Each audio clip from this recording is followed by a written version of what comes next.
नमस्कार, आपण पाहत आहात बहुजन हिताय न्यूज, जनसामान्यांचा बुलंद आवाज।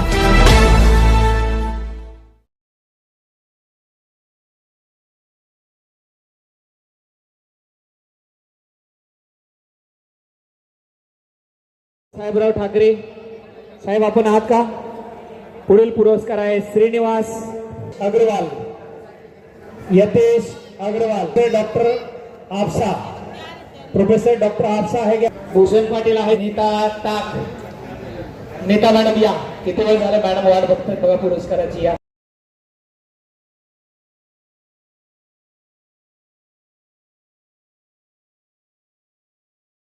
अशा ज्या आजारावर ॲक्युपंक्चर थेरपी ही अतिशय सुंदर काम करते आणि त्यामध्ये क्रोनिक डिसीजला एकदम अतिशय चांगला रिझल्ट मिळतात। ॲक्युपंक्चरची पॉलिसीची निर्मिती झाली आणि निर्मिती झाल्यानंतर ॲक्युपंक्चरला बरंचसं काही आम्ही हे केलं आणि ॲक्युपंक्चरचा प्रसार आणि प्रचार याच्यासाठी आमच्या बऱ्याचशा ॲक्युपंक्चरिस्टनी चांगल्या प्रकारे कामगिरी बजावली। त्यामुळं आम्ही त्यांचा एक ॲक्युपंक्चर रत्न गौरव पुरस्कार आयोजित केला आमच्या आयुष इंटरनॅशनल मेडिकल असोसिएशनतर्फे। राज्यभरातून किती डॉक्टर्सना तुम्ही आमंत्रित केलेले आहे? राज्यभरातून आम्ही 450 ते 550 पर्यंत आम्ही लोकांना आमंत्रित केलेलं आहे।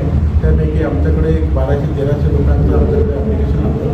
जे लोक ॲक्युपंक्चर आहेत, जे रजिस्टर्ड ॲक्युपंक्चरिस्ट आहेत, जे रजिस्टर आहेत, अशा लोकांना ज्यांना या कार्याचा म्हणजे या ॲक्युपंक्चरचा प्रसार प्रचार केलेला आहे, त्या कार्याचा गौरव आम्ही इथे केलेला आहे आयुष इंटरनॅशनल मेडिकल असोसिएशन। या 10 वर्षात ॲक्युपंक्चरला खूप चांगलं डिमांड आलेलं आहे, काय म्हणाल तुम्ही याबद्दल? याबाबत सांगू इच्छितो की आपले जे मुख्यमंत्री जे आहे त्यांच्यामार्फत आपल्या महाराष्ट्रामध्ये आणि म्हणजे त्यांना खूप चांगला मार्गदर्शन करून याबद्दल कौन्सिल घडून आणलेले आहे। महाराष्ट्रात ॲक्युपंक्चरची कौन्सिलसुद्धा बनलेली आहे आणि त्या कौन्सिलमार्फत खूप चांगला प्रचार होत आहे आणि आमच्या आयुष इंटरनॅशनल मेडिकल असोसिएशनच्या त्या प्रसार प्रचाराला आम्ही जास्त करून त्याला प्रोत्साहन देत आहे आणि आम्ही सुद्धा पक्षाला मदत करत आहे आणि कौन्सिलचा प्रसार प्रचार आणि ॲक्युपंक्चरचा प्रसार प्रचार करत आहे।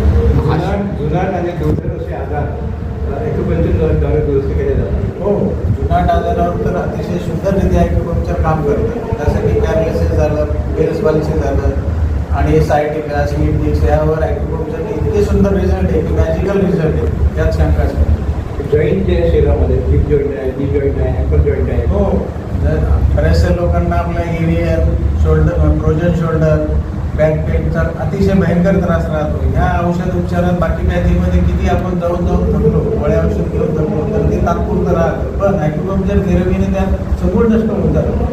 आपल्या बरेचशी मल्टिप्ली आहेत, बरेचशी नंबर आहे, सर्वायकल आहे, तुमचं सर्वायकल स्पाईन असू द्या, थोरॅसिक स्पाईन असू द्या, लंबर स्पाईन असू द्या, या स्पाईनपासून जेवढ्या काही समस्या उद्भवणार आहेत यामध्ये ॲक्युपंक्चर ही अतिशय सुंदररित्या काम करतं आणि त्याचे जे रिझल्ट बघितले तर इतके मॅजिकल आहे की त्याची कल्पनाही करू शकणार नाही आपण। खूप सुंदर आहे, कारण ह्या ॲक्युपंक्चरमुळं अनेक लोकांचे ठरलेले ऑपरेशन सुद्धा टाळता येऊ शकते।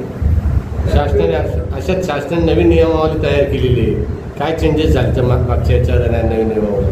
शासनानं जे रजिस्टर्ड आहे त्यांना जसं आता इतर कौन्सिल आहे, जसं डेंटल कौन्सिल आहे, MCI आहे, MC आहे, तसंच शासनाने MC काढलेलं आहे मेडिकल कौन्सिल, महाराष्ट्र कौन्सिल आहे।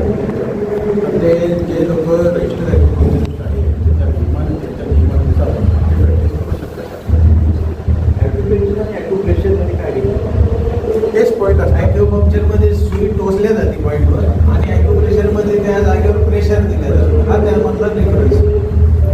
राज्यभरात किती ॲक्युपंक्चर डॉक्टर्स? महाराष्ट्रामध्ये राज्यभरात शासनानं 4,500च्या जवळपास रजिस्ट्रेशन दिलेलं आहे आणि महाराष्ट्र राज्यामध्ये जे रजिस्टर ॲक्युपंक्चरिस्ट 4,500च्या दरम्यान रजिस्टर्ड प्रॅक्टिस महाराष्ट्रात सध्या आता शासनानं म्हणजे महाराष्ट्र ॲक्युपंक्चर कौन्सिलमार्फत सध्या आता 18-19 कॉलेज, सध्या 18 ते 19 कॉलेज सध्या इथे चालू आहे, ते डिप्लोमा काढणार आहे आणि डिप्लोमामार्फत कौन्सिलच्या वतीने प्रसार प्रचार होत आहे आणि त्याच प्रसार प्रचार आम्ही वाटण्याचं काम करत आहे। पेशंटला किती सेटमध्ये रिलीफ भेटतं आणि फीस आणि त्याची टेक्निक यामध्ये काय ताळमेळ आहे तुमचा? त्याच्यामध्ये आता वेगवेगळ्या आजारात वेगवेगळे त्याचे कालावधी लागू शकतो। ही बाह्य उपचार पद्धती असल्यामुळे काही पेशंटला थोडा वेळ लागतो, काहीला फार अर्ली याच्यातही रिलीफ मिळतो आणि फीस कसं असतं आता प्रत्येक डॉक्टरच्या शिक्षणानुसार त्याच्या त्याच्यानुसार ते ठरवले जाते. पण इतर उपचार पद्धतीपेक्षा ॲक्युपंक्चर उपचार पद्धतीमध्ये फीस ही फार कमी आहे. त्याला औषधोपचार लागत नाही वरचा जो पोटात द्यावं ही लागतं. बिना औषधी उपचार आहे. याच्यामध्ये कसल्याही प्रकारचे औषध दिल्या जात नाही. मला आज किती डॉक्टरांना आज पुरस्कार देण्यात आला? डॉक्टर आपण यांना Therapist. आम्ही हिलर लोक आहे. हिलर म्हणजे आम्ही म्हणजे हे जे ॲक्युपंक्चर सगळे हिलर आहे ते बॉडीला हिलिंग करून तिथे ॲक्युपंक्चर करून ते लोक उपचार करतात पाहिजे उपचार. अशा लोकांना आम्ही इथं बोलून घेतलं त्याच्या कार्याचा दररोज किती ॲक्युपंक्चरमध्ये आहे की नाही 2 प्रकारचे आहेत. काही ॲक्युपंक्चर करणारे त्यांना आम्ही हिलर म्हणल्या जातो. त्यांना महाराष्ट्र कॉन्शियसने B ग्रेडचं रजिस्ट्रेशन दिलेलं आहे. आणि जे ऑथराईज डॉक्टर आहेत त्यांना A दर्जाचं दिलेलं आहे. ऑथराईज डॉक्टर म्हणजे कुठले जे होमिओपॅथी केलेले, AMS केलेले, MBBS केलेले आणि त्यांनी नंतर ॲक्युपंक्चरचा कोर्स केला आहे अशांना A दर्जा दिलेला आहे.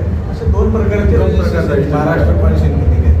10वी+ मला ॲक्युपंक्चर करू शकतो का कोर्स? 12वी नंतर याचा 2 वर्षाचा कोर्स आहे. DET कोर्स आहे. Diploma acupuncture therapy. महाराष्ट्रातल्या कोणत्याही कॉलेजला तुम्ही तिथं ॲडमिशन घेऊ शकता. आता ते कॉलेज आहे आणि नक्कीच त्याच्यामध्ये आपण करिअर करू शकतो. महाराष्ट्र काउन्सिलच्या औरंगाबादचे डॉक्टर लोहिये परिचित आहे. मुंबईला मोठमोठ्या ठिकाणी प्रॅक्टिस करतात. मध्यंतरी 1 महिन्यापूर्वी त्यांची पत्रकार परिषद झाली. ते कोर्टात गेले. कोणत्या मुद्द्यावर कोर्टात गेले, काय निकाल लागला त्यांचं असं म्हणणं होतं की मेडिकल कॉलेज याबाबत आम्ही काही बोलू इच्छित नाही कारण की ते त्यांचं वैयक्तिक मॅटर आहे. त्याबाबत आम्ही काही कसं ही कळीचे मुद्दे असतात आणि वेगवेगळे हे असतात. पण आता जशी महाराष्ट्रामध्ये कॉन्शियसची निर्मिती झाली 4 ते 5 वर्ष झाली. महाराष्ट्र कॉन्शियसने या अगोदर ह्या सिलेबस कोणी शिकवला नव्हता आणि बरेचसे लोक ॲक्युपंक्चरची प्रॅक्टिस करत होतात. त्यांच्यासाठी महाराष्ट्र कॉन्शियसने ठराविक सिलेबस देऊन सगळ्यांना प्रशिक्षण वर्ग घेतले पूर्ण महाराष्ट्रावर आणि त्यांची एक्झाम घेऊन नंतर त्यांना रजिस्ट्रेशन वितरित करण्यात आलेलं. आता तेव्हाच त्याचे ग्रेड A आणि B तेव्हाच ठरवलेले आणि या सगळ्यांची परीक्षा घेण्यात आलेली.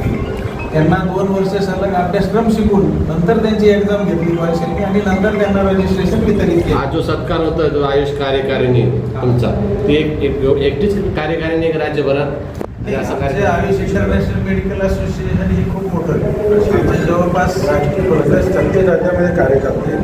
36 राज्यात कार्य करून आता आमच्या प्रत्येक राज्यामध्ये लोक आहे. जसं आयुर्वेदाचे आमचे वेगळे लोक आहे, ॲक्युपंक्चरचे, युनानीचे आहे, होमिओपॅथीचे आहे, नॅचरोपॅथीचे लोक आहे. वेगवेगळ्या सगळ्या अशा आमचे योगाचे पण आहे. अशा 7 पाठी आमच्या आयुष इंटरनॅशनल. या निमित्ताने ॲक्युपंक्चरिस्टला तुम्ही काय आवाहन करणार? ॲक्युपंक्चरिस्टला आम्ही आवाहन करणार की एक चांगला तुम्ही अजून आज म्हणजे आतापर्यंत दिलेली सेवा त्याबद्दल देऊन अधिक चांगली सेवा तुम्ही कसे देऊ शकता. तिथे तुम्ही चांगल्या प्रकारे तुम्ही चांगले घडून आणा म्हणजे पेशंट दुरुस्त करून घ्या आणि चांगले रिझल्ट घडून आणा. कानडे सरांचं पैठणला पण एक हॉस्पिटल आहे म्हणा. काय रिस्पॉन्स आहे तिथं? आतापर्यंत किती पेशंटला तुम्ही उपचार केलेले आहे? कानडे सरांची इथं भरपूर म्हणजे कौतुक करण्यासारखं आहे. जसं मी आत्ता बोलतो की एक आपण ॲक्युपंक्चर याच्याबरोबर एक चांगला एक उपचार म्हणजे चांगला आहे आणि त्याच्यामध्ये पेशंटला चांगल्या प्रकारे तिथे रिलीफ मिळतात आणि खूप चांगलं तिथलं सेंटर्स आहे. महाराष्ट्र लेवलला गायत्री सेंटर आहे आणि खूप चांगलं आहे. आज जे कार्यक्रमात प्रमुख पाहुणे म्हणून आलेले आहे त्यांचे नाव सांगू शकाल तुम्ही कोण कोण चेअर प्रमुख पाहुण्यामध्ये आज आम्ही बोललो होतो त्यामध्ये आता सध्या जे आलेले होते त्यामध्ये कलावंत आहेत म्हणजे सिने कलाकार सुयोग गोरे म्हणून आहेत जे मराठी चित्रपटामध्ये जे आहेत. त्याच्यानंतर दुसरे ॲडव्होकेट नागेश सुर्वे म्हणून आहेत. ॲडव्होकेट दत्तात्रय जाधव म्हणून आहेत आणि ॲडव्होकेट मॅजिद काजी साहेब जे राष्ट्रवादी काँग्रेसचे अल्पसंख्याक लोकप्रदेश सदस्य असे लोक इथे चिकित्स म्हणून बोलले होते आणि त्यांना आणि चांगल्या प्रकारे बाजारात. हा पुरस्कार सोहळ्याचा कार्यक्रम पहिलंच वर्ष आहे का की ॲक्युपंक्चरचा आता आमचा दुसरा टाईम आहे. ज्या पहिले 2 वर्ष इथं चालता आपला प्रोग्राम. सर आज नाशिकहून आपण आलात या कार्यक्रमात. काय कार्यक्रम होता नेमका? कार्यक्रम ॲक्युपंक्चर रत्न अवॉर्डचा कार्यक्रम होता. आयुष डिपार्टमेंटने ऑर्गनाईज केलेला होता. तर या कार्यक्रमासाठी पुरस्कार घ्यायसाठी आलेलो होतो. नाशिकमध्ये किती वर्षाची प्रॅक्टिस आहे आपली? नाशिकमध्ये साधारण मी 2006 जानेवारीला शिकायला लागलो आणि साधारण त्याच वर्षी एंडपर्यंत आपलं ट्रीटमेंट कार्यक्रम सुरू केला आणि आज जवळजवळ 20 वर्ष होत आहे. सर, आज जो तुम्हाला पुरस्कार मिळाला, कोणत्या पुरस्काराने आज सन्मानित झाला आपण सर? ॲक्युपंक्चर रत्न अवॉर्डने सन्मानित. सर, या पुरस्कारामुळे तुम्हाला काय वाटतं याबद्दल? ही पॅथी जबरदस्त आहे. ड्रगलेस थेरपी आहे. ॲक्युप्रेशर आणि ॲक्युपंक्चर तर 2 वेगवेगळे भाग आहेत. ॲक्युपंक्चरमध्ये आपण निडल्स वापरतो आणि ॲक्युप्रेशरमध्ये आपण थंब वापरतो किंवा फ्युअल मॅग्नेट्स वापरतो. दोन्ही पॉईंट सारखे आहेत, फक्त मोड ऑफ ट्रीटमेंट वेगळं आहे आणि दोन्ही ट्रीटमेंट कारगर आहे. महाराष्ट्र शासनाने आत्ताच यंदा रजिस्ट्रेशनसाठी मान्यता दिलेली आहे. सो भारत यांनी याबद्दल काय सांगाल सर? ते चांगली गोष्ट आहे ही आणि आपण लॉस पण पाळले पाहिजे, कारण चुकीचे जे प्रॅक्टिस करतात त्यांच्यावरती आळा पण बसतो.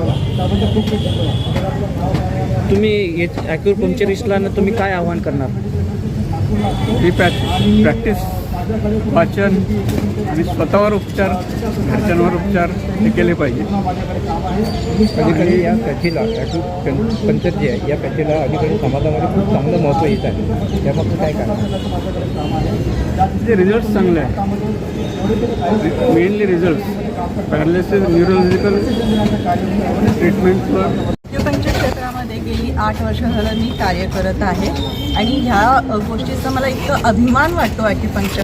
ॲक्युप्रेशर, आपलं मॅग्नेट थेरपी, ह्या गोष्टीचा इतका अभिमान वाटतो की ह्या ड्रगलेस थेरपीज आहेत आणि ह्याच्यातून तुम्हाला कोणताही साईड इफेक्ट नाही होत.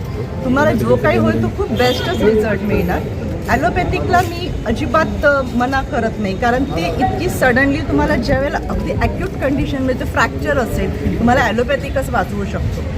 पण ॲक्युपंक्चर हे असं आहे की हे तुमच्या लाँग टर्मपर्यंत तुम्हाला जे जुने आजार आहेत किंवा आत्ता काही नवीन उद्भवलेले आजार आहेत, नवीन उद्भवलेल्या आजारावर तर क्विक रिझल्ट आहे, जुन्या उद्भवलेल्या आजारांवर थोडासा वेळ लागतो, पण 100% त्याची गॅरंटी असते की ती खूप छान व्यवस्थित पद्धतीने क्युअर होतात. त्यामुळे ॲक्युपंक्चर हा सगळ्यात बेस्ट इलाज आहे. ॲक्युपंक्चर, ॲक्युप्रेशर, मॅग्नेट थेरपी ही खूप जास्त इफेक्टिव्ह आहे.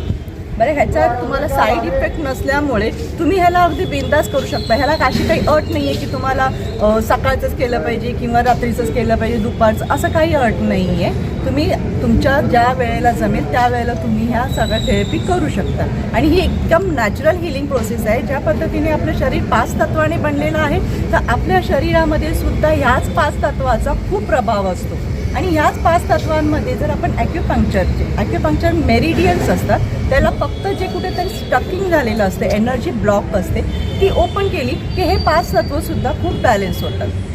आणि ह्या सगळ्या थेरपी मी स्वतःसुद्धा गेली 8 वर्ष झालं मी पॅरालिटिक पेशंटसुद्धा खूप बऱ्यापैकी म्हणजे 99% ते क्युअर झालेले आहेत ह्या ट्रीटमेंटमुळे. डायबिटीजसाठी सुद्धा खूप चांगला इलाज आहे. आजकाल ॲलोपॅथिक डायबिटीजचा औषधं खाऊनसुद्धा बऱ्याच जणांना किडनी इश्यूज पण खूप झालेले आहेत. बीपीची लाँग टर्मपर्यंत खातात, थायरॉईडच्या गोळ्या लाँग टर्मपर्यंत खातात, पण त्यांना बेसिक रूटच माहीत नाही आहे की आपण त्या ह्याच्यामध्ये काय केलं पाहिजे. हे तोपर्यंत त्यांना समजत नाही आहे, तोपर्यंत ह्या गोष्टीची अज्ञानता अजून समाजामध्ये खूप आहे. त्यामुळे ह्याचा प्रसार मी तर म्हणे खूप जास्तीत जास्त व्हावा. ह्याचे जितके फ्री कॅम्प्स तुमच्या जवळपास कुठेही असतील तर ते नक्कीच अटेंड करा. थोडंसं का होईना तुम्ही त्याच्यामध्ये जागरूकता आणली ना तर तुम्ही स्वतःच्या शरीराला नॅचरल पद्धतीने खूप चांगलं हील करू शकता. थायरॉईड किंवा BP किंवा शुगर हे सगळं तुमचं आर्थरायटिस जो असतो, जो बऱ्याच ॲलोपॅथिकमध्ये पण ह्याचा इलाज नाही. डॉक्टर स्वतः सांगतात की आरेला इलाज नाही.